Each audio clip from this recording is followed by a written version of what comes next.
Bienvenue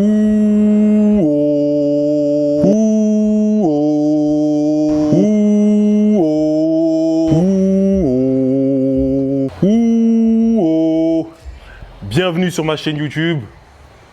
Dans un premier temps, avant de commencer la vidéo, j'aimerais remercier mon partenaire Nutrimuscle qui m'accompagne dans ma vie sportive. J'aimerais aussi remercier la salle Oner Chili Mazarin.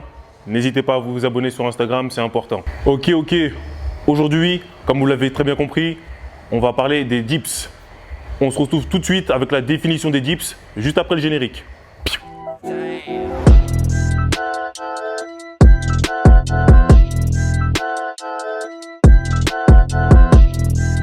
Tout d'abord, mesdames et messieurs, sachez qu'on dit un dip et des dips, d'accord? Tout le monde ne le sait pas, donc je le précise. Ensuite, les dips, c'est un mouvement de poussée verticale qui consiste à se déplacer de haut en bas, puis de bas en haut, à l'aide de ses bras sur une station ou sur des barres parallèles. C'est un mouvement qui est inévitable dans le street workout ou dans la musculation. C'est un mouvement polyarticulaire, donc qui utilise plusieurs groupes musculaires, notamment le deltoïde antérieur, les trois portions du triceps, ainsi que les pectoraux principalement. Les dips, c'est un très bon exercice d'hypertrophie car l'intensité est ajustable. C'est aussi un très bon exercice parce que cela permet de développer la masse musculaire ainsi que la force. Petit point en plus, il y a un très bon transfert entre les dips et le développé couché. Effectivement, les dips peuvent vous permettre d'améliorer votre développé couché. Où pouvons-nous pratiquer les dips? Vous pouvez faire des dips sur une station de dips, tout simplement comme celle-ci. Vous pouvez faire des dips sur des barres parallèles. Vous pouvez aussi pratiquer les dips si jamais vous n'avez pas de station ou de barre parallèle sur deux chaises ou sur deux meubles. Ok, maintenant on va arrêter la théorie, place à la pratique. Je vais vous montrer comment on fait des vrais dips. Voici quelques règles à respecter quand vous faites des dips. Il faut que la nuque soit en position neutre, que la poitrine soit sortie et que les omoplates soient resserrées, que les bras soient tendus, que les coudes soient le long du corps, que les jambes soient tendues, que le corps soit vertical et gainé. Il ne faut pas que vous utilisiez d'élan. Donc quand vous allez amorcer votre dips, vous allez inspirer et vous allez expirer quand vous allez remonter. À ne pas oublier, quand vous faites votre dips, vous devez former avec votre bras un angle de 90 degrés minimum. Soit 90 degrés, soit en dessous. L'amplitude doit être aussi complète. Et il n'y a pas besoin de faire de claquement au niveau de l'articulation. Quand vous effectuez vos dips, vous devez avoir le corps vertical, d'accord? Maintenant, pour une meilleure sollicitation au niveau des pectoraux, vous pouvez avancer le buste vers l'avant. Maintenant, voici quelques erreurs à ne pas commettre. L'amplitude non complète.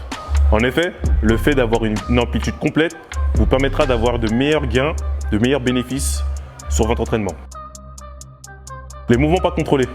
En effet, les mouvements pas contrôlés peuvent vous blesser et vous ralentir aussi dans votre progression.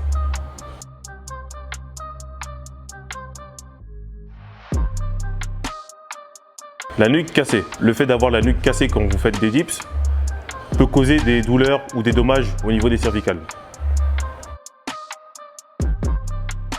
Épaules trop vers l'avant. Les épaules trop vers l'avant peuvent engendrer des blessures ou des douleurs au niveau des épaules. Coudes trop vers les extérieurs. Que ce soit la plupart des mouvements de poussée, en général, les coudes doivent être près du buste car c'est dans cet axe-là qu'on est le plus fort et ça vous permettra aussi de ne pas vous blesser. Ok. Donc là, je vais vous donner quelques petits exercices pour les débutants qui ont du mal à aborder les dips. C'est parti. Alors le premier exercice, c'est un exercice de renforcement musculaire qui nous permet de renforcer la position haute du dips. Pour cet exercice, je vous conseille de faire 2 à 3 séries de 5 à 10 secondes. Et si cet exercice vous semble trop simple, vous pouvez augmenter le temps de travail. Très important dans cet exercice, avoir les bras tendus. Les coudes doivent être verrouillés. D'accord, je ne vous demande pas d'être en hyper extension, juste les coudes verrouillés. Le deuxième exercice s'appelle les dips omoplates. Et le troisième exercice, qui est vraiment pas mal du tout, c'est les dips sur box. Donc ça consiste à faire un dips avec les jambes au sol. Et voilà, le but c'est de monter et de descendre comme un dips normal, tout simplement. Les dips assistés avec un élastique. Très bon exercice qui est adaptable à énormément de gens qui n'ont jamais pratiqué de dips. Plus vous tendez l'élastique au niveau des barres parallèles, plus le dips sera facile. Plus vous détendez l'élastique, il y aura moins de résistance, plus le dips sera un peu plus difficile. C'est une résistance qu'il faut adapter selon votre niveau. Dips négatif. Le but du dips négatif, c'est de contrôler la descente entre 3 et 10 secondes selon vos objectifs, selon votre niveau, et de remonter le plus rapidement possible. Je ne vous dis pas par contre de claquer les coudes. Le but, c'est juste de contrôler la descente entre 3 et 10 secondes et de remonter le plus rapidement possible. Ok, là je vous ai donné le dips de base, d'accord? Maintenant, je vais vous donner quelques exercices pour pouvoir casser la routine et pourquoi pas progresser. Donc, vous avez les dips lestés, vous avez les dips explosifs, vous avez les dips lestés avec un élastique, vous avez la possibilité aussi de déplacer vos mains, la largeur entre vos mains pour pouvoir solliciter tel ou tel muscle. Vous avez les dips sur anneau, vous avez les dips russes, vous avez aussi l'impossible dips. Mais l'impossible dips, ça c'est que pour l'élite. Donc voilà, je vous ai donné quelques exercices. À vous de taper sur internet, de les rechercher, de les trouver et de vous amuser avec.